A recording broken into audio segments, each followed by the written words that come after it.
మాకు ఎన్నో అవమానాలు ఘోరాలు జరిగినాయి. దానికి ప్రత్యక్షసాక్ష్యం కేశినేని నాని గారు నేనే. ఎందుకంటే ఆయన పేదవాడి గుండెలు చప్పుడు వైఎస్ జగన్మోహన్ రెడ్డి ఎట్టా ఉందో చూస్తుంటే ఆ సీటు కూడా లేకుండా వాళ్ళ తమ్ముడికి అవినిగడ్డ నూజివేడు మామిడికాయలు అమ్ముకున్నట్టు అమ్ముకున్నాడు. ఒక మాట చెప్పాలంటే మామూలుగా రాజశేఖర్ రెడ్డి నా ఫ్రెండ్ అని చెప్పుకుంటాడు, ఏదో 4 ఓట్లు పడతాయి. నిమ్మకూరు తెలుగుదేశం పార్టీ ఎవరిదే? ఎన్టీ రామారావు గారిది. ఆనాడు పార్టీలో ఉండగా మన చంద్రబాబు నాయుడు గారు ఆర్థిక శాఖ మంత్రివర్యులు అంటే మామని మంచితనాలుగా చేశాడు, అది ప్రజలకు తెలుసు.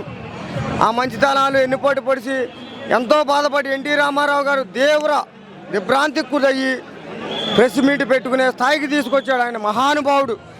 చంద్రబాబు నాయుడు గారు అంటే ఒక యుగ పురుషుడు. ఎందుకంటే ఎన్టీ రామారావు కాదు, ఆయన చేసిన తెలివితేటలో ఆయనకున్న ఏనాడు మరి ఎవరూ తీసుకెళ్ళింది. ఆయన ఎందుకు వెళ్ళాడు జైలుకి?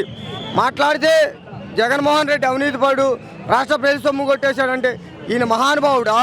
ఏమీ చేయలేదు. ఆయన ఎన్నిపోటు రాజకీయాలు చేయలేదా? ఎక్కడి నుంచి వచ్చింది ఆయన పదవి? కేంద్ర మంత్రిగా ఉండగా పార్టీలో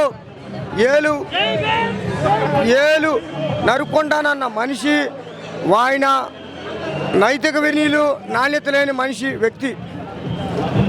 ఇప్పుడు ఎందుకంటే ఎన్టీ రామారావు గారు 6 నెలల్లో పార్టీ స్థాపించాడు. కిలో రూపాయి పథకం పెట్టాడు. ఒకప్పుడు డోక్రా మహిళలను ఎంతో ఇబ్బంది పెట్టాడు. చంద్రబాబు నాయుడు గారు మాజీ ముఖ్యమంత్రి వర్యులు సారల గుర్రాలతో ఆయన అంటే మహాయుగ పురుషుడు. అసలు ఆయన మాట్లాడే మాటలో నాణ్యత ఉండదు, క్లారిటీ ఉండదు. నిన్న నాని గారు 3000 మంది ఓటర్స్తో భోజనాలు పెడితే అక్కడ ఒక మనిషి వచ్చాడు. ఒక మనిషి, ఆయన పేరు ఏదంటారంటే చంద్రబాబు నాయుడు గారు అంట. ఒక 5000 మందికి కుర్చీలు వేసి 1,00,000 మంది వస్తారు. ఎక్కడి నుంచి తీసుకొస్తాడు 1,00,000 మంది కుర్చీలు? అంటే కుర్చీ 10 మంది కూర్చోబెడతారా? ఆ 25 ఎకరాల గ్రౌండ్లో ఎక్కడి నుంచి తీసుకొస్తాడు జనాన్ని? 9 మీటింగ్ లేదు, జనానికి వాటర్ ప్యాకెట్లు లేవు. సామాన్య బడుగు బలహీన అట్టడుగు ప్రజలు చాలా ఇబ్బంది పడ్డారు. అన్నాము విన్నాము చూసాం. ఇవాళే కాదు, కరోనా టైంలో కూడా మేము చూసాం. బియ్యమేమనే ఇప్పుడు మోడీకి జగన్కి జోడీ బాగుంది. ఆనాడు మోడీ మీద తిరగబడ్డాడు. ఏముంది ఆయనకి? ఎప్పుడు కూడా ఏలు పెట్టిన పార్టీని నరకడం ఆయనకి మహా ఇష్టం, మహా సరదా. రోజులు ఎలా ఉండబోతుంది అంటారు? ఒకవైపు 2-3 పార్టీలు కలిసి రాబోతున్నాయి పొత్తుతో. జగన్ గారు ఎదుర్కోగలరంటారు ఈ పొత్తులు? ఎన్ని పార్టీలు కలిసి వచ్చినాయండి? 150 సీట్లు కొట్టాడు. మళ్ళీ మేమే కొడతామండి.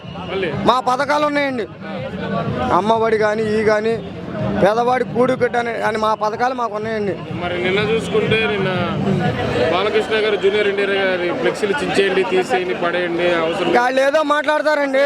నారా లోకేష్ అంటున్నారు. మరి ఏ విధంగా చూస్తారు ఈ వ్యాఖ్యలు? ఏమండి, ఆయన మందలగిరి అంటాం రాదు, మంగళగిరి అంటాడు. ఫారిన్లో చదువుకొట్టే రాదండి. ఒక్కసారిగా వైఎస్ జగన్మోహన్ రెడ్డి ఎంపీగా అత్యధిక ఓట్ల మేజతో గెలిచాడు. ఈయన ఏం మాట్లాడతాడో ఈయనకే తెలవదు. రానున్న ఎన్నికల్లో మళ్ళీ జగన్ గారి జెండా ఎగరడం ఖాయం అంటారు. జెండా గారి ఎగరటం ఖాయం. మళ్ళీ 150 సీట్లు రావటం ఖాయమండి. ఏమండి, ఇంకో మాట చెబుతున్నా. చంద్రబాబు నాయుడు లవంగ నాయుడు అప్పుడు ఎట్టా సంపాదించాడు? కోట్లు పాలు పిడకలు అమ్మి సంపాదించాడా? ఎన్నిపోటు రాజకీయాలతో సంపాదించాడు. చంద్రబాబు నాయుడు 1999 ఇవాడు రాజశేఖర రెడ్డి ఫ్రెండ్ అని చెప్పుకున్నాడు. ఏమయ్యా చంద్రబాబు, ఏం తెలుసని మాట్లాడుతున్నావయ్యా? నిన్ను కన్నమ్మ బతుకుంటే ఎందుకు కన్నాన్ని ఎత్తి మీద చేపెట్టుకుని బాధపడేది అన్నాడు.